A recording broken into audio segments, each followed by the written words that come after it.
Welcome back to Heber Valley Life Podcast. Today, I'm excited to introduce Sarah Clark, founder of the Dainty Pear, a beautiful boutique in Midway known for its thoughtful, curated kitchenware, incredible olive oils, and home decor that truly wows. Sarah is also the force behind the newly opened Olive Press Café, where European cafe flavors and gelato come together under one roof. Sarah's journey is one that I'm so excited to learn more about, starting on Etsy, becoming a cookbook author, growing into a retailer, and now stepping into the world of restaurants. Along the way, she and her husband, Tom, have been raising 5 fantastic kids, remodeling a farmhouse, and converting an old barn into a beautiful cafe. And together, they are building a life rooted in creativity, family, and hard work.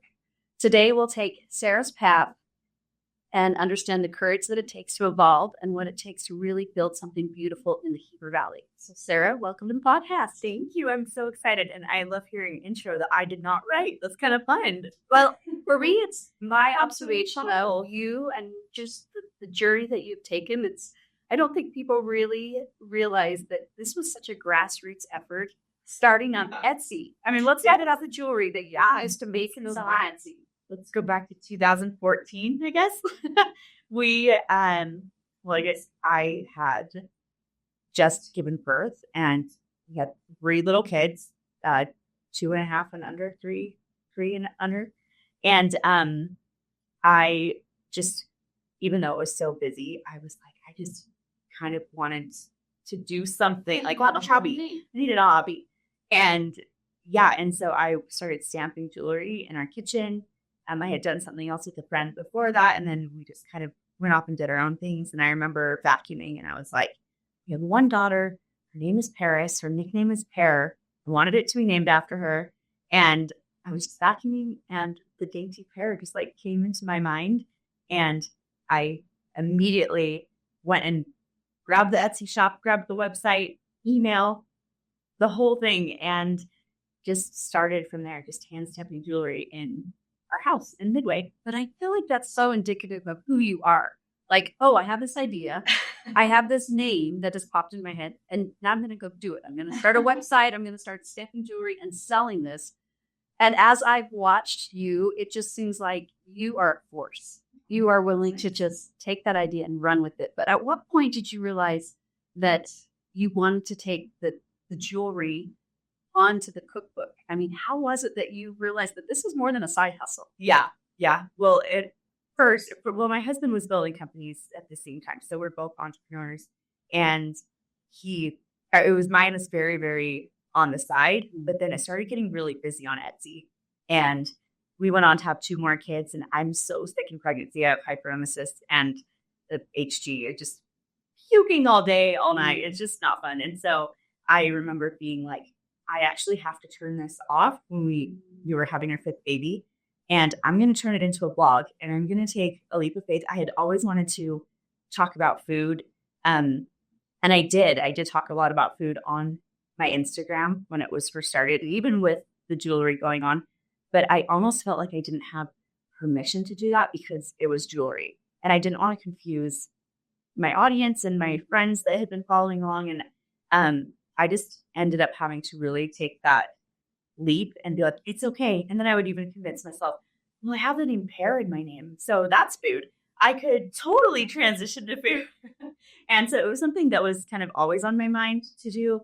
But it really took having our 5th baby to be like, I actually cannot be cross-legged stamping jewelry on the floor for this pregnancy and puking at the same time. So I just had to make a decision, turn it into a blog, and that's really where it started to grow. And it did opposite of what I thought I was going to do. I mean, you almost pivoted and said, okay, jewelry was that. We're on a shelf. That was the first season of the Happy Pear, But the cookbooks are so inspired. Your mother, your grandmother's recipes, they truly are like food that you love, that you want other people to love. Yeah.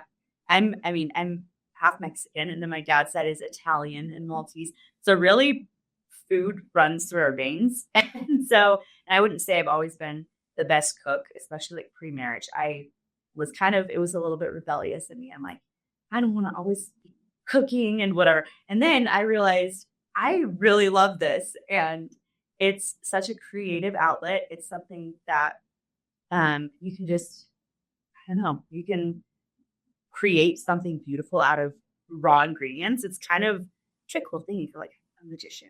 So there's hope for me. The book. I just need to follow the recipe. Yeah. That's the funny thing. I obviously love to write recipes. I'm not the best at following them, but that is kind of how it evolved. I would be like looking at a recipe and I'm like, I don't have blah, but I'll just throw this in. Or I'd be creating Sunday dinners for my family and her cousins, and my cute cousin Val, who works with us now too. And she took all the photos in my cookbook. She's so talented. But she would be like, what's the recipe for this? I'm like, I literally don't have one. I just threw stuff in. And she's like, you need to write it down. You need to write it down. So that's kind of where the premise of the cookbook started, was just Sunday dinner with family. So was that in your mind? Were you thinking, boy, this would be fun to convert the cookbook into a restaurant?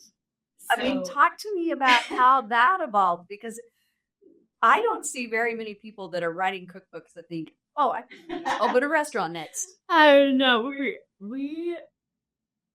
Yeah, that's a good question. The restaurant was secondary. I knew that I wanted to have a shop or a place for community events where people could gather. This was all the way back, let's see, right after I had started the Dainty Pear. So I don't know, 2014, 15, 16, we were looking for spots along Midway Main Street to buy. We had one that we were going to put under contract and it was sold underneath us. And I was like, dang it. So it really has been a thought the entire time to have a space. So then the cafe concept came along and I was like, just in our minds, like you're right. It doesn't, I don't know if anyone wakes up and they're like, I'm going to open a cafe today, but somehow we do. Sarah Clark. And yeah, but the thought with it was we bought this incredible property. And although the other properties we had looked at leading up to it in the years past didn't pan out, I truly think it's because we were supposed to have this one. Yeah. Well, let's talk about all that stuff with the barn. Yeah, anyway, it was such a beloved shop. And when you came in, you all of a sudden you were like, I've got to make some big changes to make this work, because it didn't quite meet what I think customers' expectations are currently. Yep. But you put a lot of investment into that. I would say it was an iconic shop, and Deb and Jerry did such an amazing job running it for so long. But you're right. As things evolve, like I think people are always looking for something new, something fresh. But at the same time, I didn't want just new and fresh. I wanted to keep the history of the incredible, thing that they had built, the incredible spot that it's in Midway. And they're OGs in the Valley. Like they have done so many incredible things, which we'll get into with the barn. But we ended up renovating it, and it took a long time. It took about, let's see, I wish Corey was here. Well, and there was this panic about, let's get ready for Swiss days. And I love that you then took a beat and said, you know what? We're just going to sell in the parking lot. Yeah. We are not going to push this and not be totally ready. Yep. And I kind of loved that you had that realization. And I love the communication that you put out to people that were so anxious for the store opening. And Swiss days is such a big deal and such a good opportunity. But you really did okay, you know what? Yeah. It's okay to just. And I love getting things done kind of fast and furious. But it sometimes, as a business owner, especially, I've learned like we have to make the right decision for the time. And I want things done correctly and up to our standards. And so, yeah, you're right. We did a big parking lot event for Swiss days and actually turned out great. It was actually really fun. And everybody who came up was so kind. And there was a lot of excitement for the store. But we ended up renovating the first half of the shop first, and that was the shop part. And then we started construction on the cafe at the exact same time, but nobody really knew because we had it blocked off. And we spent that extra 6 to 8 months restoring that milking barn. So it's an 1800s milking barn. The Zangers family they were the ones who were milking in there. There's a functional hay hook up in the window. So we cut out glass so you can see that to kind of frame it in. And we ended up when we bought it, there was a second floor to that cafe, and we blew through that floor, exposed the ceilings of the wood that was already there, and just did minimal restoration to it just to make sure Net code. that all of that. And we ended up How for secure. Yes. And we ended up building an entire shell around the top. So we did everything backwards. We kept that roof and then the ceiling and then went backwards. So like everything went on top of it. And our contractor, Corey, was so amazing with that and really saw my vision for it. And now it's just this cozy place that has so much history, and it's and really, really grateful that people have had such a positive reception to it, and we're proud of it. Well, and I love though that your vision early on was a community gathering space. Yeah. You really wanted people to come together. The restaurant really creates that, hey, I'm coming shopping, but we're really going to meet for lunch. Yeah. And I've seen that. Food does that. Food brings people together. Absolutely. I think everybody needs to eat. Not everybody every day. This is something my husband says. He's like, not everybody needs a gift every day or like something tangible to buy every day, but everybody has to eat every day. And gelato every day is not a bad idea. Gelato is always a good idea. But let's talk about the curation of the kitchenwares, the olive oil, the home decor. I feel like your kids are involved in some of this. They are. They're super involved. I love to take them with us.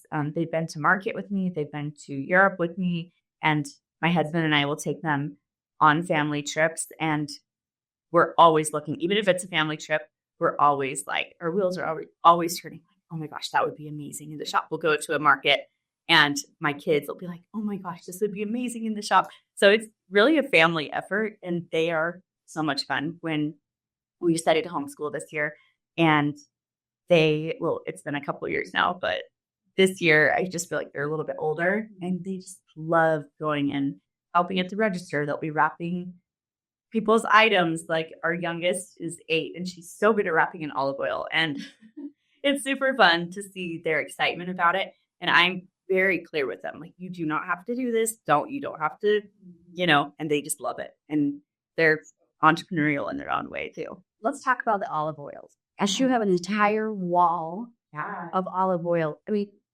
what's the secret? You actually let people taste it when they're in the shop. Yeah. Why was that a draw and something that you felt was super important for the shop? But first, the quality is amazing. We get them straight from Italy. We have a relationship with the vineyard, and it took a long time. It took about 3 years for me to find the exact one that I wanted to bring into the shop. We have a lot of different flavors, but I just feel like it's better when you can taste it. You can, try the flavors that you want. There are several, so it's nice to narrow it down. But it's also just an experience. I am really into a grounded experience, which is why my cookbooks are called Grounded. And not just because it's real food, raw ingredients, but I just like us to be grounded in a lot of different ways. So being able to touch something and taste it, I feel like it's a really grounded sensory experience. Mm-hmm. And I feel like that when you walk into the shop, you have created this, you're not just walking into another store. It's an experience. Thank you. And you just had an event, the Le Marché. Yes, the Marché. That was so fun with the accordion player. It just, what you're describing is that you're not just shopping, you're experiencing. You taste, you smell, you hear. There's a lot of excitement and chatter, but I want to ask you about the influencers. So I know, in a way, you are an influencer. You started early on, you created the blog, and tell me about how much that plays into the business model and just helping people find you and your shop and the cafe. I will say I've been so grateful for influencers. We've had a lot of influencer. I feel like everybody's an influencer. I feel like like everybody knows somebody that they can talk to, and you trust your friends' recommendations so much. But in terms of people who that's their job in terms of influencing online, I've been so grateful. They've come in and just really shared about it. A lot of times we invited them obviously to our events, and a lot of them are my dear friends. And I have been friends with them ever long before we ever started building this. And so it seems like it's an amazing group of mostly women that are super supportive. I think a lot of times we wonder, are they really this like happy and go lucky? But I've seen you. Yes. And it's true. This group is very much like we want success. Yeah. And we want to share other people's success. And we want there's everyone great to have collaboration. Yes, they're incredible. A lot of these girls I think you're talking about, I traveled the world with. We've been to France. We go to Disneyland together. We've gone out to Texas. Like we've been around the world together, and they're just good people, really good people.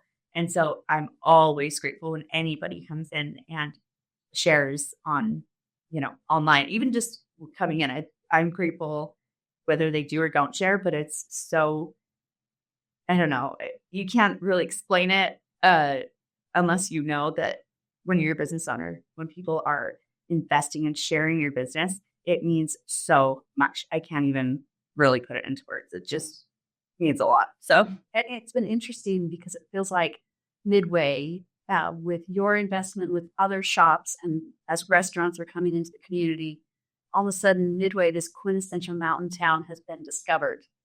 Yeah. And it's fun that we can share what we love. Sometimes we feel like, well, maybe we're oversharing, but there's also this just opportunity to embrace what we have. And I feel like you have done that so well. Thank you. So kudos to you. So sweet. Thank you. Okay, You're very supportive. You're always supportive of all the shops. We feel it. We're really grateful. I have a true question though. Okay. I've watched you and Tom raising these kids. How do you balance business, creativity? How do you, again, stay grounded with the things when you feel busy and overwhelmed? I mean, you seem to do that so well, but I also feel like you're also very real. Thank you. I mean, gosh, I feel really blessed. I think kind of what we talked about is that our kids really are along for the journey. Yeah. We travel a lot as a family, and which is one of the reasons we chose to homeschool.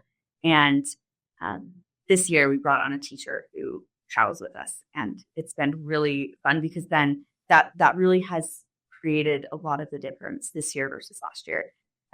Because mom is no longer the teacher. Yes. And I love doing that. But as they're getting older, I'm not the best math teacher. I don't know what I'm doing. You're running these businesses, but somebody else is doing the math. I can look at a P&L like a boss, but I can't do fifth grade math. So I can't either, actually. And we 2020. Yeah, my daughter was in fifth grade. Mm-hmm. It's a good thing that I knew the teacher. I appreciate that we can have this revelation about artiness. Thank you, teachers. We're so grateful for you. It's a big job. And so, I just kind of realized that. So for us, we, I think a lot of people look at us and just think we're crazy because we do a lot of random things. But we do what works for us. So this year having this teacher who's awesome and, choosing to be intentional with our travel. I look at our kids. Our oldest just turned 14 last week. And we're just like, okay, he's going to be off, whether on a mission or whatever he chooses to do in less than 4 years. And so it kind of makes me want to roll into fetal position and cry because it just feels really, really soon. But that's why we're choosing to do what we're doing. We're just doing things a little bit differently, and it works for us. And so I think that's the key to balance is like, I don't even know, is balance a thing? No, not really. It's like balance different just doing the best we can. Yeah, we're just doing the best we can. But just doing what's best for your family and what works for your family, I think that's the best chance at balance any of us have. Yeah. All right, I have a big question. Okay. What's been the biggest lesson that you have learned evolving from maker to author to retailer and now restaurateur? Okay. What's maybe that lesson that you and Tom we have learned this, now we've implemented it? Oh my gosh. I know. How many hours do we have? Let's see. The biggest one. Okay. I think it's going to be who you surround yourself with. I think our team members are our greatest asset. We try and treat them really well, but they really treat us really, really well. And they're the first impression that people get when they walk into the shop or to the cafe. And that is why we focus so much on hospitality in our business. And yeah, I mean, I think choosing good people, like choosing wisely, hiring, like being slower to hire. A lot of things move fast paced, so we do have to be quick in that way, but slow in terms of being intentional with it. And we have all had experiences in the past where, like, I don't know, working with people has been tricky, or I don't know. Everybody has had experiences with work, but I feel like this company, we have tried so hard to make sure that the team is cohesive, that even now we're trying really hard to make sure that the shop and the cafe feel like one team, because it can feel a little bit disjointed when they're not seeing each other all day. Yeah. But it's so important to me that everybody feels like we're all part of the same team. And everybody's so great. And I'm just super grateful. We wouldn't be able to do what we do in terms of working on a business, going and sourcing things around the world for the business if we didn't have a great team. So I think team is probably the biggest, No, it's such great insights, especially as people are trying to develop their own business. Yeah. And they have to think about it. Your employees have to believe in the mission and vision as much as you do. Yeah. And I'm really grateful that they do. There is a lot of training that we try and focus on. And I know especially when you're a teenager, you're coming in, you're like, this is a bit much, but it's also just important. It's important to us and everybody. Like, we love our teenagers. They're amazing. Our adult, we have team members ranging from 15, 16 now to literally 70. I think our oldest is 70 right now, and they're all amazing and they gel pretty well. What's the next step? What do you see happening? You've got some events planned, prepping for summer, because it's always going to be a big summer in Midway. Yeah, prepping for summer. We just had so the Le Marché was our 1-year anniversary of our brick and mortar shop being open. I think a lot of people don't know that I've had this shop for 11 years, but it was online. So our first shop being open, we started construction, we opened on our 10th year, which is really special. And we own a bit of the land around us. And so we obviously have some dreams and plans around that. But let's see what's next. Summer's magical in Midway and Heber and Utah in general. I love Utah summers. The weather's beautiful. The mountains are beautiful. There's so much to do. And let's see, Swiss days is always a fun one. That takes months and months and months of prep. And I can't imagine the inventory and having to store the inventory in preparation for a 2-day sale. Yeah, it's fun. My husband built a pretty incredible garage when we remodeled, and it's all mine now. Taking with inventory. We are figuring, it is a fun logistical thing that we do. So you're right. It's good. It is a fun thing to look forward to. A fun challenge. Yes. Yeah, fun challenge ahead.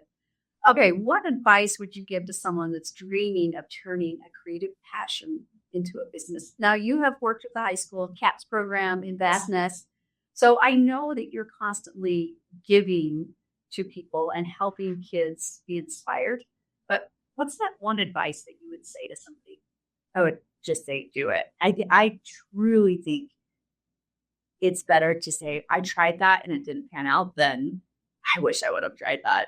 And so if anyone has that passion or something on their heart, whether it's just something they've always wanted to do or they feel God put something on their heart, I think it's important to explore it. And I do think that if they don't do it and it's something that is supposed to be out there, somebody else is going to come do it.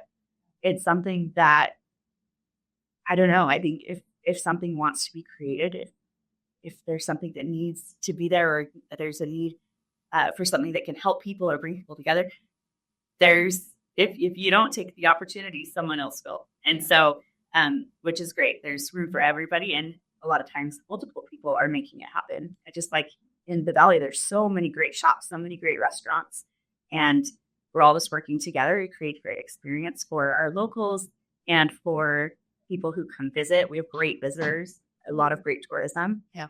And yeah, I would just say, do it. If it's on your heart, just try and make it happen. And then little by little, I always say baby steps are still progress, because it took 10 years to get into a brick and mortar shop. So even though I wanted to do it the whole time, it wasn't able to happen until then. That's what's amazing. I don't think people see the blood, sweat, and tears, and probably a lot of tears in those 10 years. Tears. Well, even now, sometimes I'm like, even though we have a great team and everything, things are running, it still can get overwhelming. And, but it's in a great way. Have you heard the quote that said, be grateful for the things that are stressing you out now that you once prayed for? It's kind of like that. It is true. What's your one favorite thing on the menu at the cafe? Well, this is going to sound obvious, but Sarah's fave burger.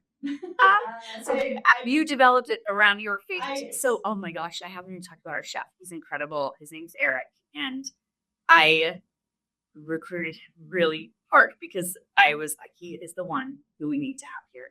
And he ended up, I was actually in Paris with my friend Kelly, and she was like, she's one of those influencers you were talking about. And she was just asking how things were going. We were in the middle of building the cafe, and I was like, I really need to find a chef, and I just have not found the one.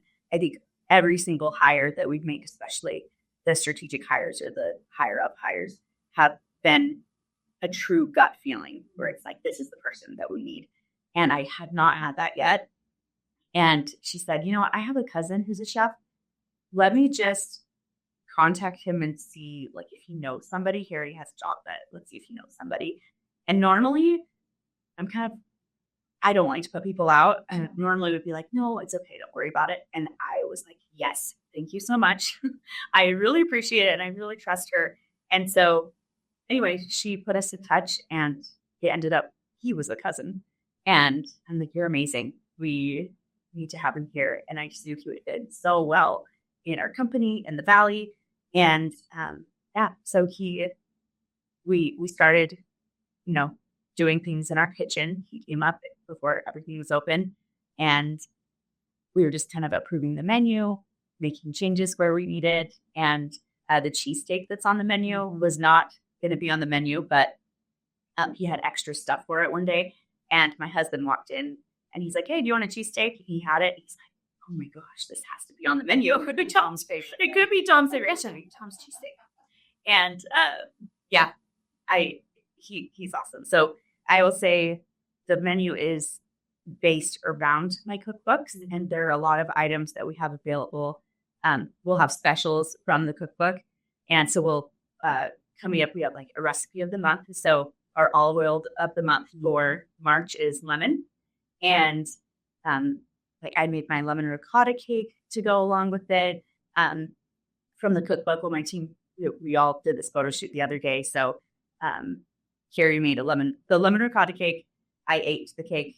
But it is my recipe from my cookbook. So that's fun. And then we have things in the cooler and our grab and go fridges a lot of times from the cookbook. And so we wanted people to be able to come in and experience and taste the cookbook. So a lot of the shop is based around the cookbooks. It's like gathering, it's eating good food, it's connection. And so, yeah, that's basically the premise of the cookbooks and the shop and the cafe. Love it. So as we wrap up, what's the one thing you're most proud of? Oh, that's I love that. My family. I kind of knew they're the best. I know. I'm like, it's coming. My kids are just growing into being these like really fun, amazing humans, and they're really fun to hang out with. And they're the people I choose to hang out with the most, not just because I have to, but because I love to. And my husband is awesome. I think that's another key, is just finding a really supportive partner. And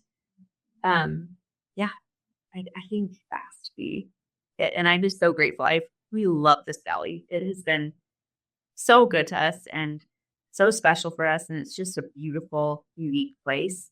And we talked about having great people that come into the valley to visit. The people that live here are good to their core. So I love that. Yeah. Sarah, we could talk for hours. You said we're going to keep this very much on task, but I have just loved the conversations. These are the conversations that we're having with Heber Valley Life. And we're highlighting the people that are pouring their hearts into this place and making it a better place, showing up with intention. We talked about intentional decisions and community builders like Sarah Clark, who really are things that came in this community and made a difference and continue to make a difference. Thank you for all that you're doing. Communities aren't built overnight. There are businesses. It takes years and years, but creativity, hard work, and a genuine love. And that's what you have. So I really appreciate that. You're so sweet. Thank you. So if you want to learn more about Heber Valley Life, you can check out the website, listen to this podcast, watch our YouTube interview. And we are so grateful for Heber Valley Life Magazine, also Gordon Law Group, that lets us record here in this amazing studio. It's Sarah Clark. I am cheering for you. And I'll see you at the Dainty Pear. Thank you guys so much. Thanks, Rachel. Thanks so much.